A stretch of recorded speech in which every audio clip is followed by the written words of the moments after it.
మా లోకంలో ఆ దానం చేశాం ఈ దానం చేశాం అంటారు, గొప్పదే. అసలు నిజమైన దానం ఏదో తెలుసా? గొప్ప దానాలు చేసిన వ్యక్తిగా కీర్తింపబడేవాడు ఎవడో తెలుసా? మహాదాత అని కీర్తింపబలిచిన వాడు ఓర్పు కలిగినవాడు.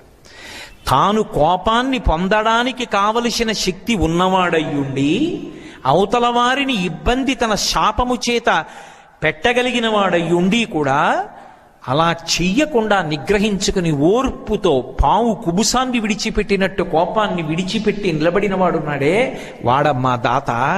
వాడు చేసిన దానం ఎవరు చెయ్యరు. ఎందుకని మీరు ఆలోచించండి. వాయువుని వీళ్ళు కానీ శపించారనుకోండి, నువ్వు అంతటా వ్యాపించావని కదా నీకు గర్వం, అందుకు కదా మాతో ఇలా మాట్లాడి ప్రవర్తించావు, నీకు వ్యాపకత్వము లేకుండుగాక అని ఒక మాట అన్నారనుకోండి. ఆ వాయువు చిత్రం ఏమిటంటే అశరీర శరీరేషు వాయు